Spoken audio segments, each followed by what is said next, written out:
할렐루야. 귀한 날입니다. 오늘도 하나님의 말씀으로 기도로 시작하면서 주님의 은혜와 하나님이 주시는 축복을 누리는 귀한 날이 되기를 원합니다. 오늘 이 아침에는 나 가진 재물 없으나 라는 찬양으로 시작하겠습니다.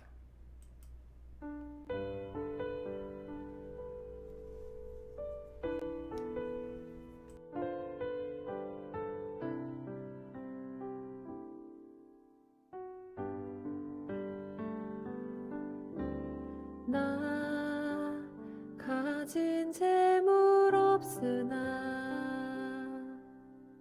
나 남이 가진 지식 없으나 나 남에게 있는 건강 있지 않으나 나 남이 없는 것 있으니 나 가진 재물 없으나 나 남이 가진 지식 없으나 나 남에게 있는 건강 있지 않으나 나 남이 없는 것 있으니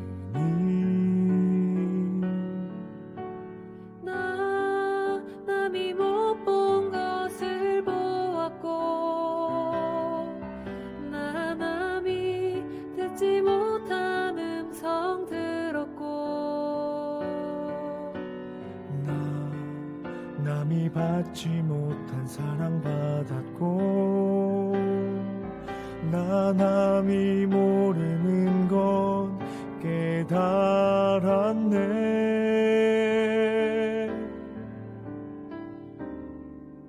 공평하신 하나님이 나 남이 가진 건 나 없지만 공평하신 하나님이 나 남이 없는 것 같게 하셨네.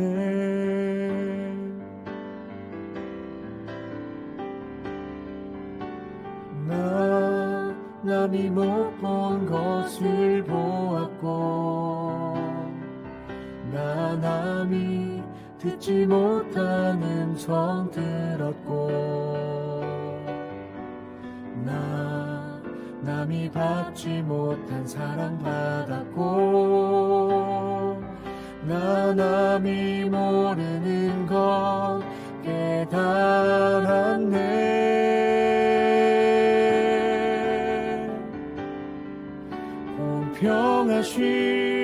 공평하신 하나님이 나 남이 가진 건 나 없지만 공평하신 하나님이 나 남이 없는 것 같게 하셨네. 아멘. 공평하신 하나님이 나 남이 없는 것 같게 하셨네. 오늘 이 찬양대로 우리가 오늘 다른 사람과 비교하며 사는 것이 아니라 나에게 주신 하나님의 은혜, 그 사랑을 깨닫고 살아가는 하루가 되었으면 좋겠습니다. 오늘 함께 나눌 말씀은 빌립보서 4장 11절과 12절 말씀입니다. 빌립보서 4장 11절 12절 봉독하여 드립니다. 내가 궁핍함으로 말하는 것이 아니니라. 어떠한 형편에든지 나는 자족하기를 배웠노니 나는 비천에 처할 줄도 알고 풍부에 처할 줄도 알아. 모든 일 곧 배고픔과 배부름과 풍부와 궁핍에도 처할 줄 아는 일체의 비결을 배웠노라. 아멘. 할렐루야. 오늘 빌립보서 사도 바울 말씀을 통해서 사도 바울이 기록한 옥중서신이죠. 이 말씀을 통해서 하나님의 말씀을 잠깐 나누었으면 좋겠는데요. 오늘 우리가 알고 싶은 것은 이 기쁨에 대해서 이야기하고자 합니다. 기쁨은 두 종류가 있습니다. 몸을 들썩이게 하는 막 흥분하게 하는 그런 큰 기쁨이 있는가 하면 인생의 경랑 속에서도 내 존재를 떠나지 않은 은은하고 깊은 기쁨도 있습니다. 우리 기독교의 기쁨은 이 후자에 좀 더 가깝지요. 이렇게 내 마음속에 늘 있는 기쁨, 바로 하나님과 동행하는, 하나님께서 또 도움을 주실 때마다 느껴지는 그 기쁨들. 오늘은 그 기쁨의 첫 번째 비밀에 대해서 잠깐 나누었으면 좋겠습니다. 내 안에 나를 묻고 있는 것에서 해방되어 그 고요한 부르심을 따라 살 때 찾아오는 그 기쁨, 이것을 살펴보겠습니다. 오늘 사도 바울은 고백합니다. 어떠한 형편에든지 나는 자족하기를, 만족하기를 배웠노니, 감옥이든 자유롭든 풍요롭든 궁핍하든 간에 상황과 무관하게 만족할 수 있는 일체의 비결을 배웠다고 이야기합니다. 과연 그 비결이 무엇일까요? 성도님들, 사람은 자기 자신의 고유하고 독특한 부르심을 따라 살 때 기쁨이 찾아옵니다. 하나님은 사람마다 고유한 기질과 특성을 다르게 지으셨어요. 성격이 다 다르고 기질이 다르고 특성이 다르고 기뻐하는 부분도 다른 것이 있습니다. 이게 바로 뭡니까? 체질도 성격도 에너지를 얻는 방식도 다 다르다는 것입니다. 사람들 속에 있으면 에너지를 얻는 사람이 있는가 하면 어떤 사람들은 사람들을 많이 만나고 와서 진이 다 빠지는 사람도 있어요. 관광지에서도 살펴볼 수 있습니다. 여행을 많은 사람이 관광지에 가서 많은 곳을 돌아다녀야 힐링이 되는 사람이 있는 반면에 어떤 사람은 그냥 카페 한 켠에 앉아서 밖에 있는 창을 보거나 독서만 해도 힐링이 되는 사람도 있어요. 그것이 행복한 사람이 있어요. 왜 그럴까요? 사람마다 기질이 다르고 하나님께서 그렇게 만드셨기 때문입니다. 그 기질과 특성을 따라 살아갈 때에 기쁨이 있고 희열이 있다는 거예요.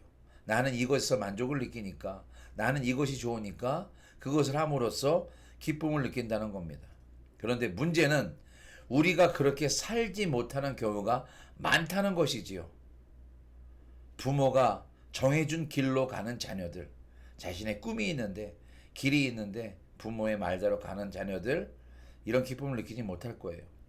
돈이 되는 직업, 내가 하고 싶은 일이 있지만 돈 때문에 선택한 직업으로는 만족감을 느끼지 못할 것입니다. 또 남들이 기대하는 역할, 내가 추고 싶은 것이 아니라 남이 추라하는 춤을 추면서 살아갈 때에 참된 기쁨을 느끼지 못할 것입니다.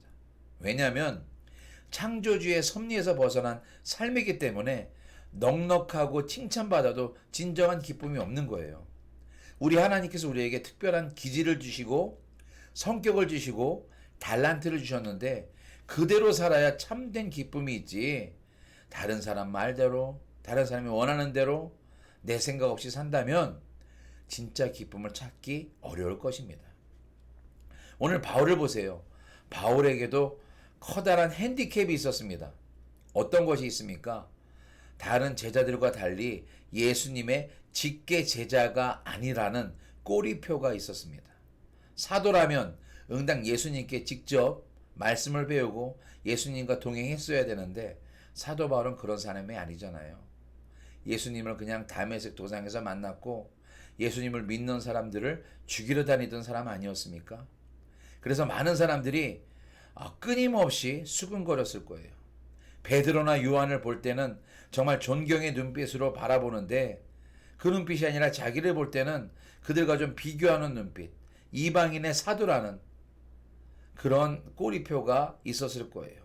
그런데 사도 바울은 그 가치를요, 다른 곳에 두었습니다.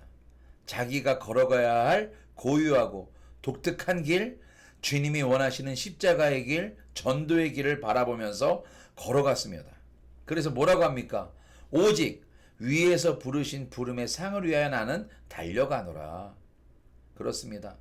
다른 것을 바라보지 않습니다. 다른 시선을 바라보지 않습니다.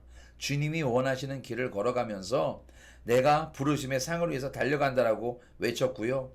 고린도전서 7장 20절에 보면 각 사람은 부르심을 받은 그 부르심 그대로 지내라. 어떤 부르심을 받았던 간에 그것을 기쁨으로 여기고 나의 기질이고 나의 하나님의 달란트라는 것을 알고 살아가라고 이야기하는 부분이 나오는 것입니다. 그렇습니다. 우리는요, 멋있어 보인다고 다른 사람들의 모습을 시샘하거나 바라보지 말고 비교하면서 열등감에 빠지지 말고 우리 부르심대로 살아가는 저와 여러분들이 되었으면 좋겠습니다.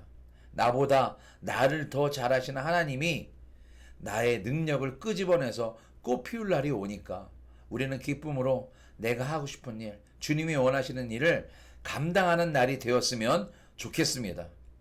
그래서 소명의 길에는 자기를 꽃 피우는 기쁨이 있고요. 하나님의 형상을 완성해가는 희열이 있습니다. 만약에 반대 방향으로 간다면 고통이고 불행이겠지요. 사랑하는 성도 여러분, 오늘 다른 사람이 씌워진 가면을 쓰고 살아가십니까? 아닙니다. 이제는 바로 때가 되었습니다. 우리만의 걸음을 걸어가면서 내게 주신 고유한 부르심에 따라서 살아가는 저와 여러분들이 되었으면 좋겠습니다. 하나님이 원하시는 존재, 기쁨이 넘치는 삶, 사도 바울처럼 하나님이 원하시는 그 상을 받기 위해서 달려가는 오늘 하루가 되길 주님의 이름으로 축원합니다. 우리 기도하겠습니다. 기도 음악 올려드릴게요.